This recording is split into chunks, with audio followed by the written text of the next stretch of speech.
플러튼 좋은 교회 성도 여러분, 편안하셨습니까? 5월 18일 아침입니다. 우리 말씀 나누기 전에 찬송가 351장 우리 같이 드립시다. 351장입니다.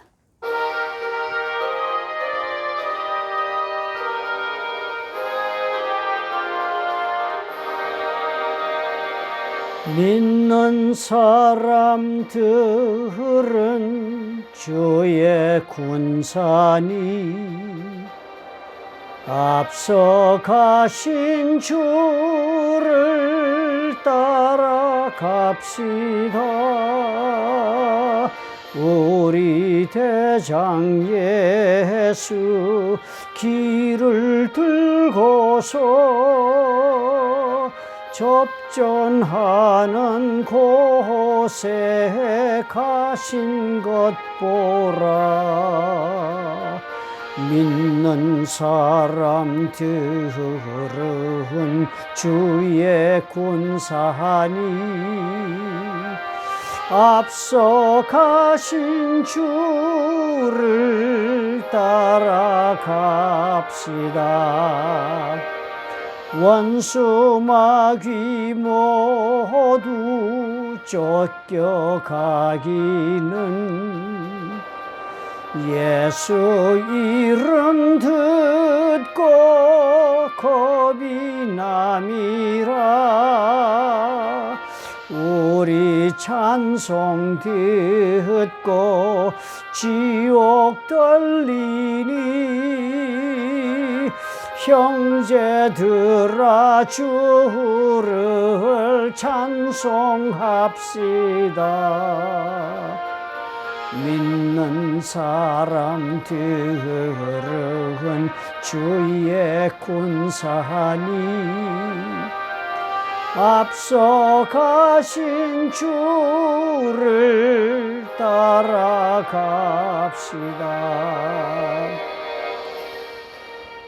사랑이 많으시고 좋으신 하나님 아버지, 오늘도 우리가 주의 말씀으로 아버지 앞에 걸어가기를 원합니다.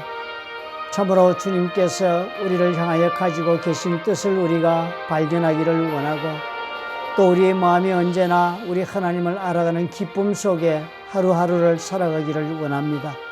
오늘 아버지의 말씀을 우리가 읽고 묵상할 때에 우리 주의 성령께서 충만하게 임하셔서 참으로 주께서 말씀해 주시고 깨닫게 해주시며 주여 느끼게 해주시옵소서. 주님께 오늘 하루를 의탁하옵고 예수님 이름으로 기도합나이다. 아멘.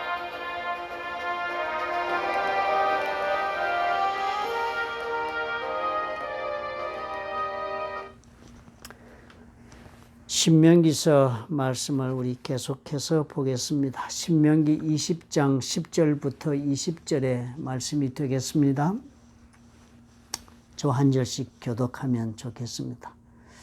네가 어떤 성읍으로 나아가서 치료할 때에는 그 성읍에 먼저 화평을 선언하라. 그 성읍이 만일 화평하기로 회답하고 너를 향하여 성문을 열거든 그 모든 주민들에게 내게 조공을 바치고 너를 섬기게 할 것이요. 만일 너와 화평하기를 거부하고 너를 대적하여 싸우려 하거든 너는 그 성읍을 애워쌀 것이며, 네 하나님 여호와께서 그 성읍을 내 손에 넘기시거든 너는 칼날로 그 안에 남자를 다 쳐 죽이고 너는 오직 여자들과 유아들과 가축들과 성읍 가운데 있는 모든 것을 너를 위하여 탈취물로 삼을 것이며, 너는 네 하나님 여호와께서 내게 주신 적군에게서 빼앗은 것을 먹을지니라. 네가 내게서 멀리 떠난 성읍들 곧 이 민족들에게 속하지 아니한 성읍들에게는 이같이 행하려니와, 오직 내 하나님 여호와께서 내게 기업으로 주시는 이 민족들의 성읍에서는 호흡 있는 자를 하나도 살리지 말지니, 곧 헷 족속과 아모리 족속과 가나안 족속과 브리스 족속과 히위 족속과 여부스 족속을 네가 진멸하되 네 하나님 여호와께서 내게 명령하신 대로 하라. 이는 그들이 그 신들에게 행하는 모든 가증한 일을 너희에게 가르쳐 본받게 하여 너희가 너희의 하나님 여호와께 범죄하게 할까 함이니라. 너희가 어떤 성읍을 오랫동안 애워싸고 그 성읍을 쳐서 점령하려 할 때에도 도끼를 둘러 그곳에 나무를 찍어내지 말라. 이는 너희가 먹을 것이 될 것이니 찍지 말라. 들의 수목이 사람이냐? 너희가 어찌 그것을 애워싸겠느냐? 다만 과목이 아닌 수목은 찍어내되 내어 너희와 싸우는 그 성읍을 치는 기구를 만들어 그 성읍을 함락시킬 때까지 쓸지니라. 전쟁을 어떻게 해야 하는지 어제도 우리가 읽은 말씀이 그 말씀인데요. 시시콜콜하게 말씀을 하십니다. 그죠? 전쟁 누가 모르겠습니까? 한두 번 이렇게 해보면 뻔히 알 텐데요. 좋은 무기를 가지고 전열을 잘 정비해서 훈련된 군사들로 함께하여 상대방을 격파하면 이기는 전쟁이 되는 걸 누가 모르겠습니까? 그 전쟁의 법이 뻔히 있을 텐데도 불구하고 하나님이 이렇게 세세하게 아주 자세하게 이야기를 지금 하고 계신 데는 그 나름대로의 의미가 있습니다. 이 학습을 이스라엘 백성들이 중요하게 생각하고 해야 합니다. 이 처음이에요. 아무것도 아닌 것 같이 그걸 누가 몰라 하고 그렇게 말할 수 있는 것처럼 간단한 이야기 같습니다. 보니까 화평하기로 하면 화평을 해주고 아니면은 그냥 멸절시켜버려 이렇게 하는 얘기처럼 들려주죠. 그거 누가 몰라 이렇게 받아들이고 그거 하는 거 어렵지 않다라고 생각하기 쉽는데요. 그거 처음에 학습할 때 그런 태도가 엄청난 그런 나중에 실수를 만드는 그런 태도가 됩니다. 처음에는 아무것도 하찮은 것 같지 않고 이건 누가 몰라 싶은 것도 주의 깊게 공부하는 그 학습의 태도가 나중에 완전한 그런 승리를 가져오게 하는 삶을 가져오는 것을 우리가 오늘 이 하나님의 방법에서도 발견할 수 있습니다. 우리 말씀을 한번 먼저 보십시다. 어떤 성읍으로 나아가서 치료할 때 그 성읍에 먼저 먼저 얘기를 하라는 거예요. 어느 성을 공격해서 점령하고자 할 때는 너희들이 우리에게 화평을 우리의 화평한 관계를 유지하겠느냐? 아니면 전쟁을 해서 너희들이 우리한테 굴복당하겠느냐? 그렇게 한번 너희들이 먼저 제안을 하라는 것입니다. 어느 성읍이든 공격할 때 먼저 화평하겠으면 하자 이렇게 하면 그들이 화평하겠다고 회답한다. 즉 말은 항복하겠다고 나오면 그런 뜻입니다. 그래서 성문을 열고 나오거든 그 모든 주민들을 그대로 다 조공을 바치고 너를 섬기게 해라. 항복하니까요. 그래서 항복하면 그렇게 하는데 모든 조공을 바치고 섬기게 해라는 거. 그럴 때는 아무런 살육을 하지 않습니다. 그 성에서 처음부터 화평을 하겠다고 항복을 했으니까. 그런데 그렇게 화평을 하자라고 했는데도 그 평화 제안을 거부하고 전쟁을 하겠다고 하거든 그 성읍을 포위해가지고 전쟁을 해라. 그럼 하나님이 너에게 그 성읍을 넘겨주신다. 그러면 그때 들어가서는 칼을 가지고 이 모든 그 성읍에 있는 남자들을 다 죽이라. 그리고 여자들과 유아들과 가축들과 성읍에 남아있는 것은 너희들이 탈취물로 그렇게 가지고 오라. 전쟁의 전리품으로 삼아라. 그건 다 하나님께서 너에게 주는 하나의 선물이다. 적군에서 빼앗은 거 너희들이 이제는 먹고 다 써라 그랬습니다. 그런데 이렇게 한 전쟁을 하는 모습이 있나 하면 또 다른 모습이 전쟁을 15절에부터 이야기합니다. 이 15절부터 이야기하는 데는 내가 네게서 멀리 떠난 성읍들, 즉 앞에 그 일들은요.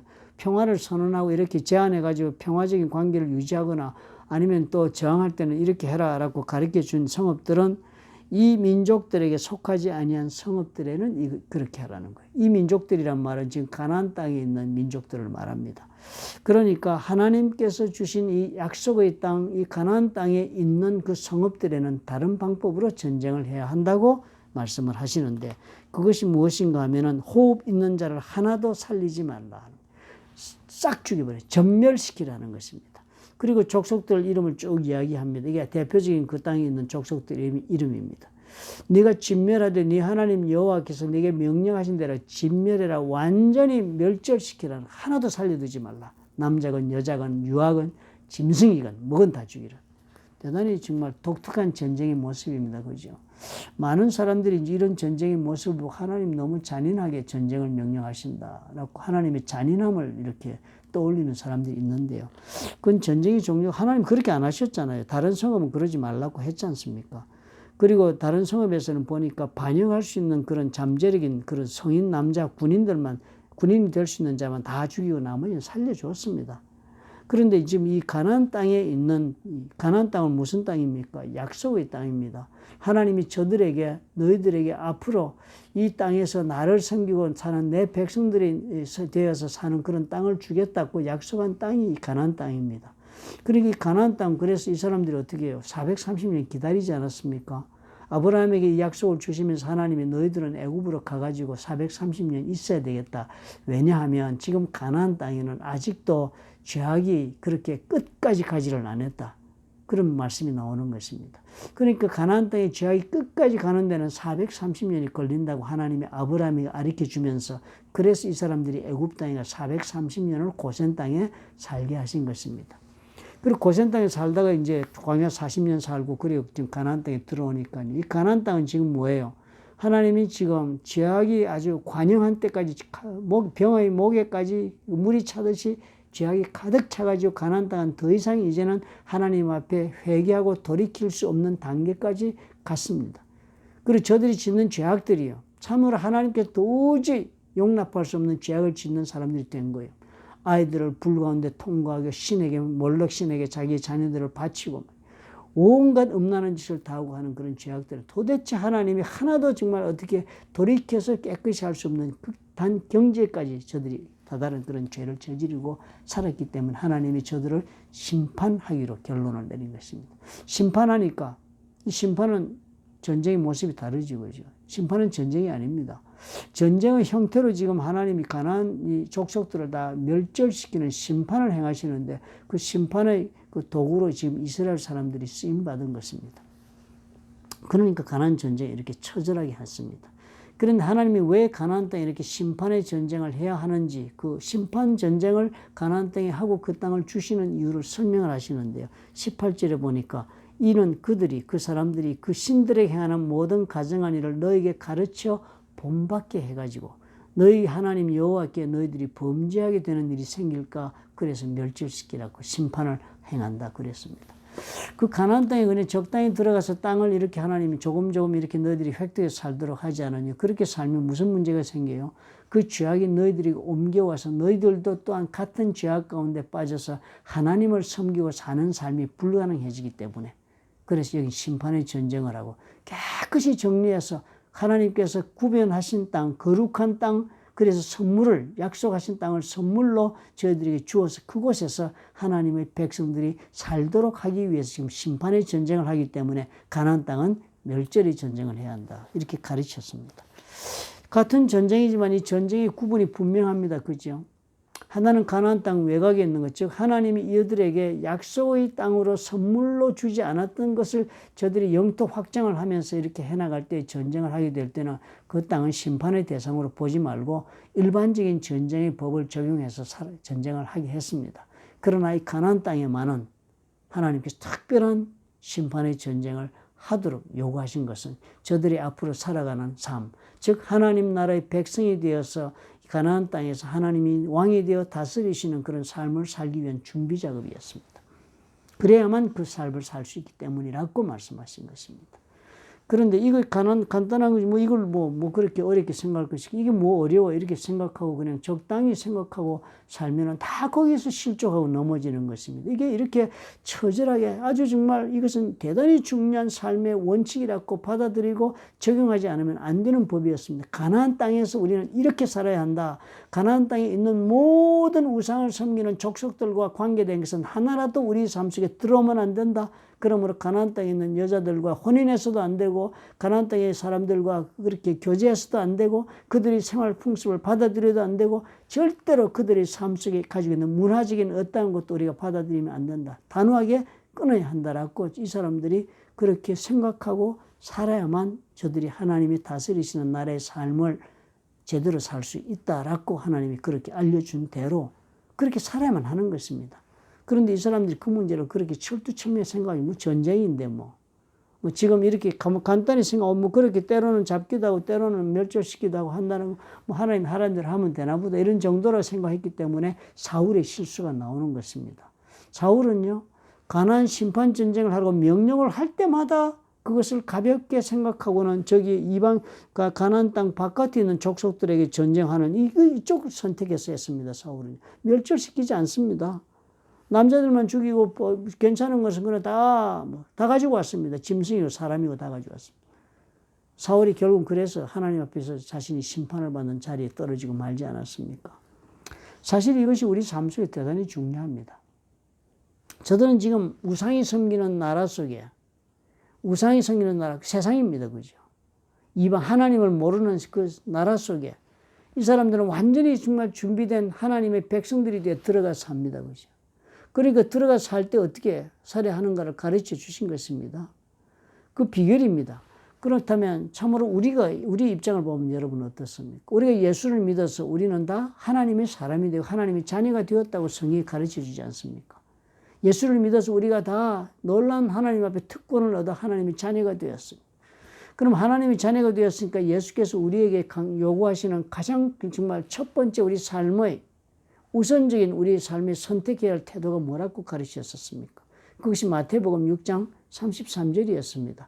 너희는 먼저 그의 나라와 그의 의를 구하라. 그리하면 그 위에 이 모든 것을 더하시고, 이 모든 것은 세상적인 필요를 말합니다. 너희는 먼저 하나님의 나라와 그를, 하나님의 나라를 구하란 말은 하나님이 왕이 되어 다스리시는 것을 너희는 먼저 구해라. 그러니까 그것이 우리 기독교인들의 가장 추구해야 할 첫 번째 우리의 신앙의 목표가 되어야 하겠습니다. 하나님이 다스리시는 나라가 내 삶 속에 이루어지게 가능하게 하는 예수께서는 허락하셨잖아요. 성령께서 우리에게 오셔서 성령이 나의 속에 내주하시면 거기에 성령이 역사하시는 것이 하나님의 나라가 임한다고 누가복음에서 예수님이 말씀하신 대로 우리 내 삶이 내 자신이 하나님 나라의 백성, 하나님 나라가 내 속에 임하는 삶을 살 수 있도록 여건이 조성되어 있는 것입니다. 예수를 믿음으로.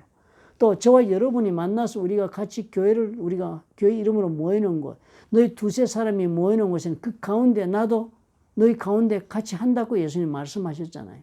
그렇다면 예수께서 우리 가운데 오셔서 같이 하신다는 말은 하나님의 나라가 우리 가운데 임할 수 있는 여건이 지금 다 조성이 되어 있다는 것입니다. 하나님이 오셔서 다스릴 수 있는 여건이 교회 가운데 이미 조성되어 있는 것입니다. 마치도 우리가 지금 어떻게 가나안 땅에 지금 준비되어서 들어가는 가나안 백성들과 이스라엘 백성과 동일한 영적인 상태입니다. 그렇다면 이 세상에 우리가 지금 살지 않아요. 이 세상이 다 어떻게 그 속에 들어가 우리가 살 때는 가나안 땅에 들어간 죄악 세상 가운데 들어간 자들 꼭 같다면 이 삶의 원칙이 적용돼야 합니다.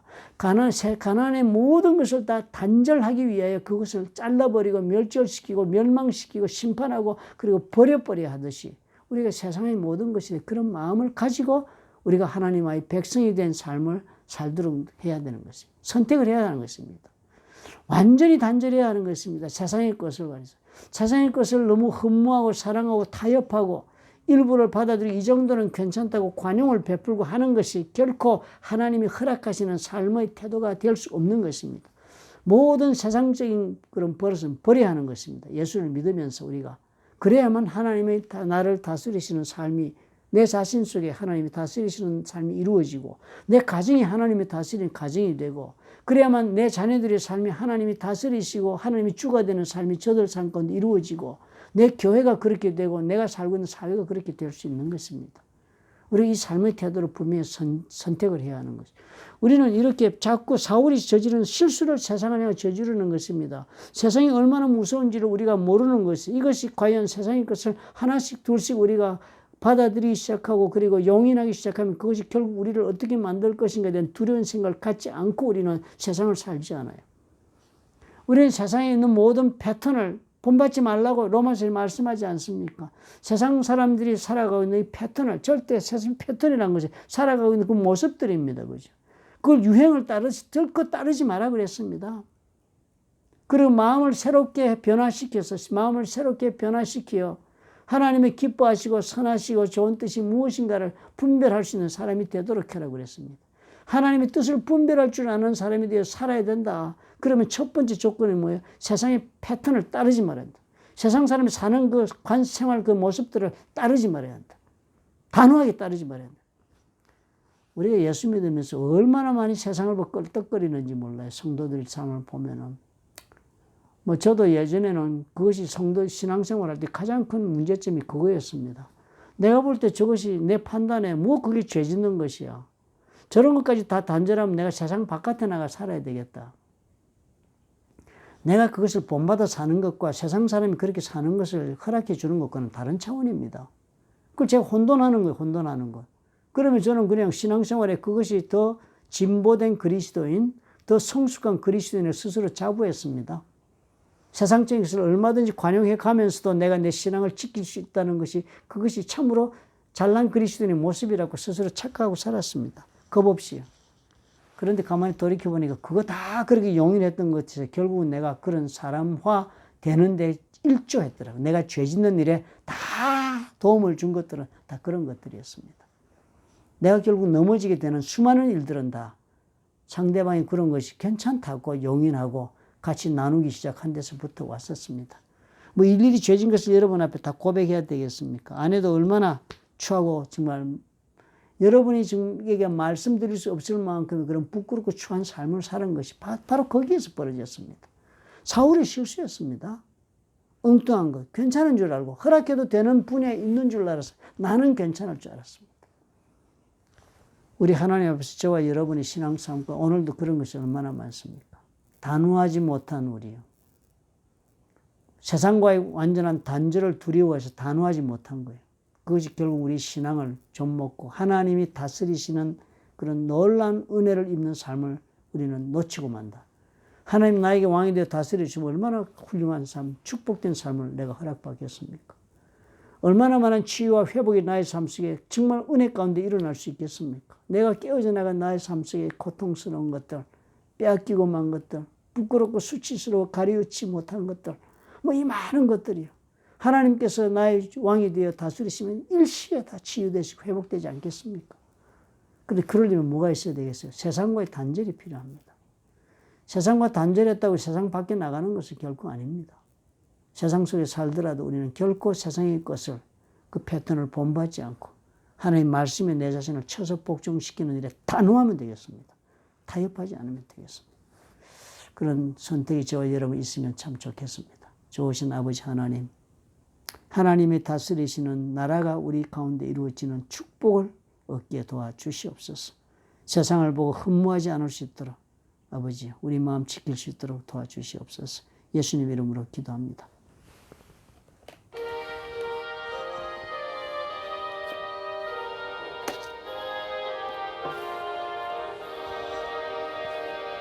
믿는 사람들은 주의 군사니 앞서 가신 주를 따라갑시다. 우리 대장 예수 길을 들고서 접전하는 곳에 가신 것 보라. 믿는 사람들은 주의 군사니 앞서 가신 주를 따라갑시다.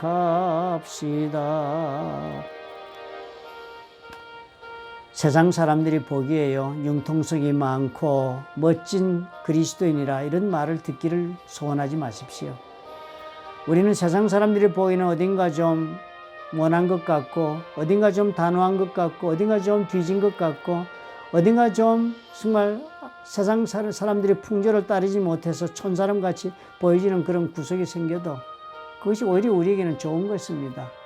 그런 걸 염려하지 않고 우리가 정말 세상이 우리를 무엇이라고 보든지 간에 떳떳하게 우리가 살아갈 수 있는 그런 자존감을 우리가 하나님 앞에서 반드시 품어야 되겠습니다.